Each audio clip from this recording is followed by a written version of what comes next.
Kermés en sí misma. José María Morelos y Pavón, 1812. Memorias y olvidos. Una mirada a la historia estatal y nacional con Jesús Zabaleta. ¿Cómo te va, Jesús? Muy buenos días. Viridiana, buenos días. José, Iván, ¿cómo están? Muy bien, muchas gracias. Cuéntanos. ¿No está el señor odioso que los acompaña a veces? No. Qué bueno. Ay. Me da gusto. Todos sabemos de quién habla, aunque no diga su nombre. Sí. Eso es lo mejor. Ya sabes quién. Exacto. Es nuestro ya sabes quién. Efectivamente. Cuéntanos. Bien, dos fechas importantes para la memoria morelense. Una de ellas está relacionada con Cuautla y con Cuernavaca. Ya hemos hablado de la toma de Cuernavaca por las tropas del Ejército Libertador del Sur entre el 12 y el 19 de mayo de 1911, que fue un fracaso de los revolucionarios surianos y un triunfo de las tropas federales encabezadas por Eutiquio Munguía. Durante estos días resistieron los federales y lograron romper el sitio que mantuvieron los revolucionarios, cuando eran más de 4.400 contra 350 efectivos gobiernistas. De ahí se dirigieron los federales a Yautepec y a Cuernavaca para después irse a la Ciudad de México. Y en esta avanzada de las fuerzas revolucionarias, se dirigieron a Cuernavaca ya como el punto fundamental, siendo la capital del estado, para tomar la ciudad.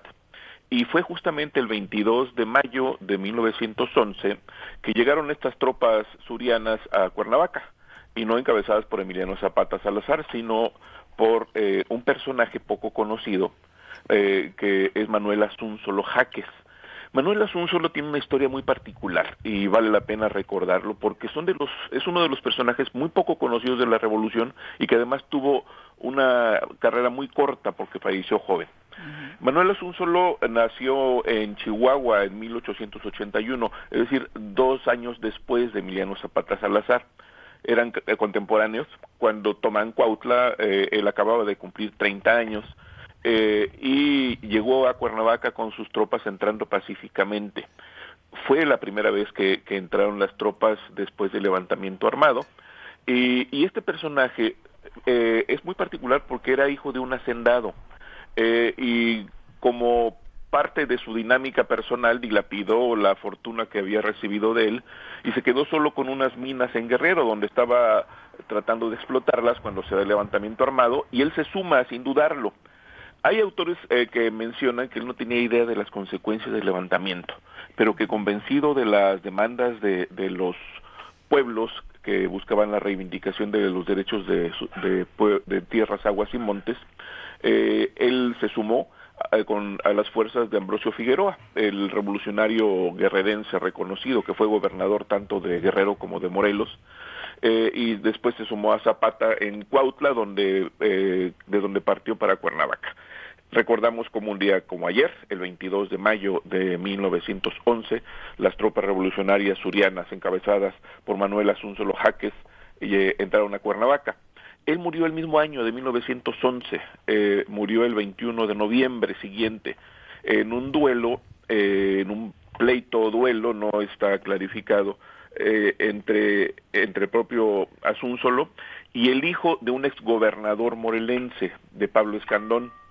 Pablo Escandón fue el último gobernador porfirista, fue miembro de la Guardia Personal de Porfirio Díaz y ganó la elección al hijo de Francisco Leiva, Patricio Leiva, y fue uno de los motivos que propiciaron el levantamiento de los pueblos del estado de Morelos, que coincidió con la revolución a la cual convocó Francisco Madero. Hoy recordamos a este personaje en un hecho importante, la primera toma de Cuernavaca, toma pacífica, el 22 de mayo de 1911. Y recordamos a un personaje, ya para terminar, yo diría que fundamental para entender el proceso de modernización de la industria azucarera en el estado de Morelos. Y me refiero a un personaje nacido en la Ciudad de México, que fue ingeniero agrónomo, y que propició en buena medida que los ingenios del sur del estado de Morelos, fundamentalmente en las haciendas de Zacatepec, Santiago Zacatepec y de San Nicolás Obispo, ahora Galeana, se desarrollaran tecnológicamente. Me refiero a Felipe Ruiz de Velasco y Leiva. Él nació justamente el 26 de mayo de 1857 en la Ciudad de México, y siendo su padre administrador de estas dos haciendas, conoció el proceso y se interesó en aprender agronomía, y estudió en Bélgica agronomía. Además se interesó en el desarrollo tecnológico de la época.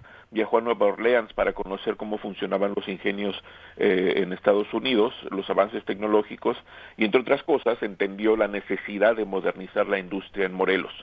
En Nueva Orleans conoció, por ejemplo, el uso del bagazo como combustible para las calderas y no la madera, que devastaba los cerros y los montes morelenses para poder permitir que las calderas funcionaran para mover los trapiches, los molinos. Al mismo tiempo desarrolló otras técnicas, no solo de procesamiento de la caña, sino de cultivo, que le permitió incrementar la cantidad de caña producida en un menor tiempo, y ya en la fábrica la tecnología que aplicó propició incrementar también la producción, disminuyendo el tiempo del mismo con menor inversión de calor. Hay detalles técnicos que no vamos a mencionar ahora.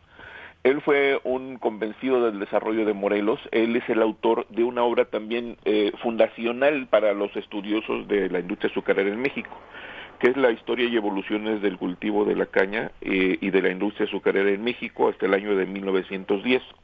Es una obra que todo estudioso de la historia del azúcar en México ha leído o tiene la obligación de leer. Es un legado importantísimo que nos deja Felipe Ruiz de Velasco en la región sur del estado de Morelos. Amó esta región y vivió hasta fue longevo el individuo, murió en 1941 y dejó un legado importante de apuntes, de anotaciones, de dibujos, de planos.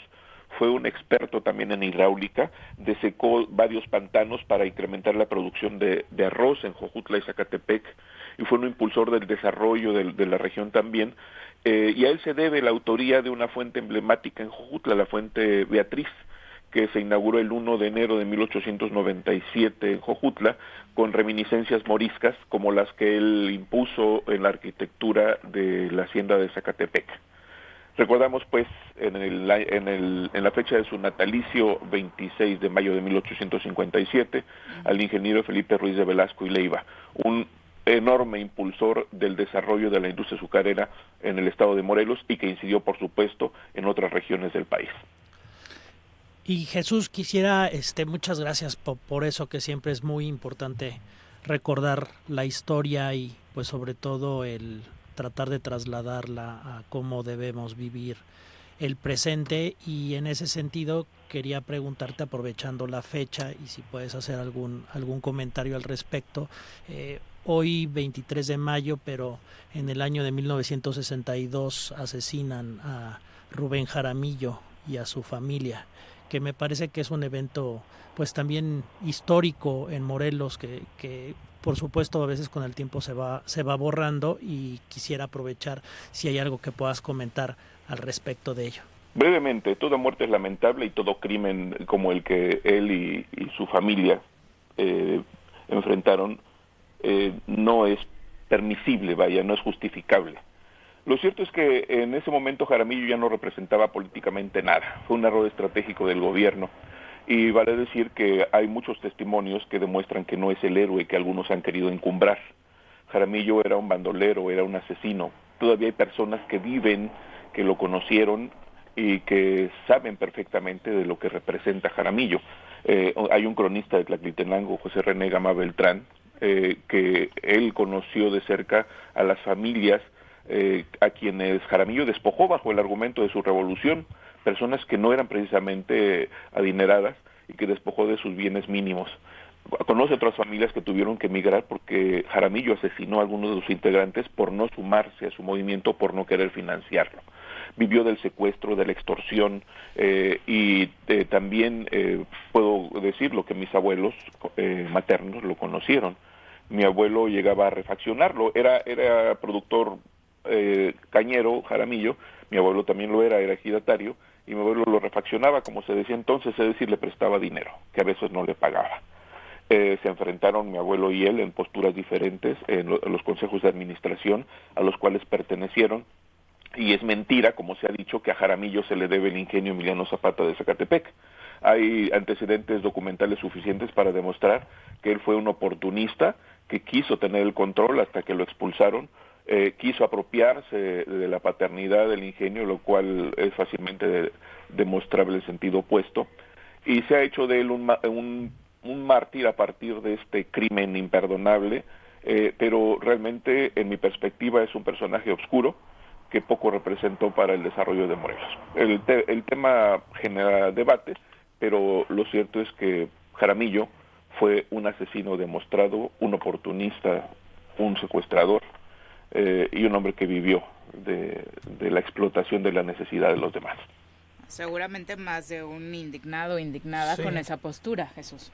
Por supuesto, pero vaya, yo doy testimonio de quien lo conoció, no es mi testimonio. Quienes hablamos en la actualidad que tenemos edad semejante, yo nací en 1966, tenía 4 años de muerto Jaramillo cuando yo nací. Estoy hablando de personas que lo conocieron, que lo trataron, personas que conocieron a las víctimas de Jaramillo. Esos testimonios para mí son los que cuentan, no las ideas que se han generado en los años recientes con generaciones que no tienen la menor idea de lo que Jaramillo representó en su momento y en el lugar en que le tocó vivir. Gracias por la comunicación, Jesús. Un abrazo. ¿Cuánta formalidad? Gracias. ¿Cuánta formalidad? Hoy estamos muy formales porque no está esa persona de la que hablabas Todo al lo inicio. contrario. El programa cambia. Bueno, sí, están menos tensos, no están tensos. Un abrazo para los tres. Gracias, Ay, hasta saludos. Continuamos con los comentarios del público. Paco Carzu dice, abrazos, no balazos.